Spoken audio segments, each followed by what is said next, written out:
Welcome to the Deep Dive.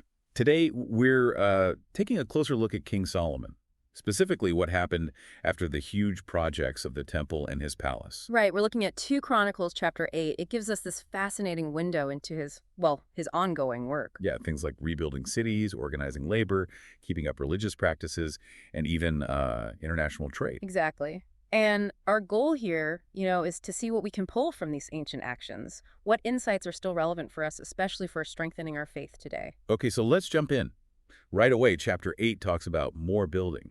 Solomon's rebuilding cities Hiram gave him, founding new ones like Tadmor. And those store cities in Hamath, he's definitely keeping dizzy. And then there's the fortification work. Upper and lower Beth-horon, Bealoth getting walls, gates, bars. It makes you think, why all this activity after the massive temple and palace builds? Well, I think it's about proactive leadership, really. Using a time of relative peace, not just to rest, but to invest, to strengthen the kingdom's infrastructure. So not just defense then. Probably not just defense. Fortified cities, store cities, they're also economic hubs, strategic points. It's like long-term planning. That makes sense. Almost like preparing for anything, setting up for the future. How can we maybe relate that to now? Well, you think about your own life, right? In periods where things are maybe calmer, are you planning? Are you building things, maybe not cities, but skills, relationships, financial security, investing in your foundations? That's a good point. Yeah. Using the peacetime swell. Okay. Okay, then the text shifts to how he organized labor. Yeah, this is interesting. It mentions using the remaining non-Israelite peoples for forced labor, for tribute.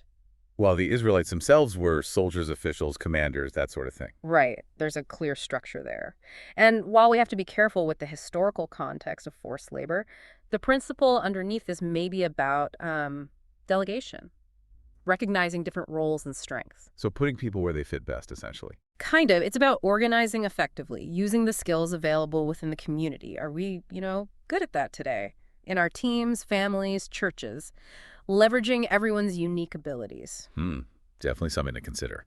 Now, a big chunk of this chapter deals with religion, with Solomon's spiritual duties. A very big chunk. It starts with him building a separate house for Pharaoh's daughter. Right, because the places the Ark of the Covenant had been were considered holy ground. Exactly. It shows a real delineation, a respect for sacred space. And then it details his commitment to the regular sacrifices, the burnt offering. Yeah, following the law of Moses meticulously, Sabbaths, new moons, the annual feasts, 3 times a year.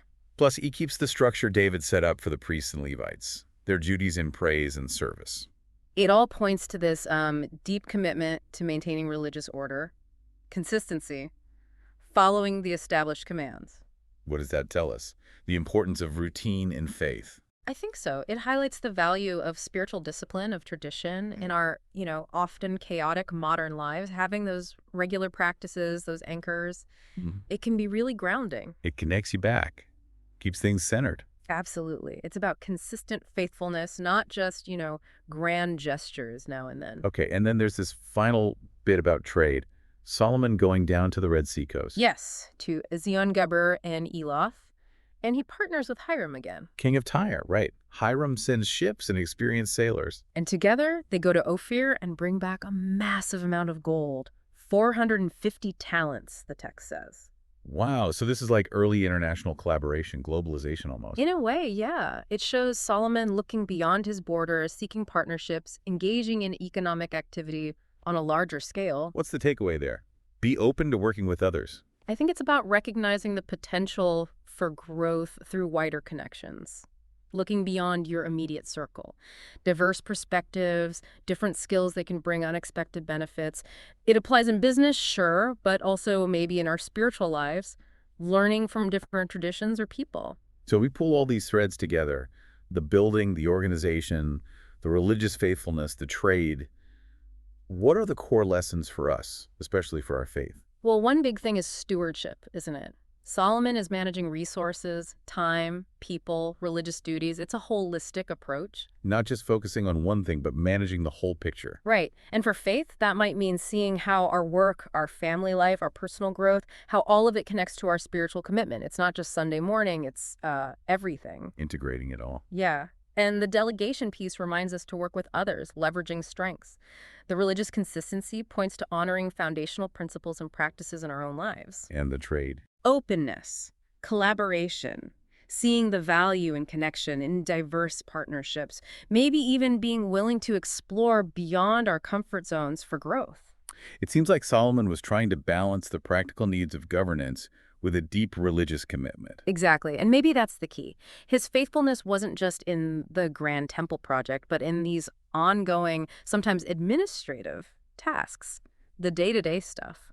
So living out faith in the practical details. I think so. By applying these principles, good stewardship, planning, working well with others, staying consistent in our spiritual practices, honoring the foundations we can build a stronger life, and potentially a deeper faith in God right here in our modern world. That's a powerful connection. It gives us a lot to chew on. So maybe as you reflect on this, think about one area in your life could be work, family, personal growth, your spiritual routine where applying one of these principles from Solomon's time could bring more strength, more purpose, maybe a deeper faith for you. A great thought to end on. Thanks for diving deep with us today.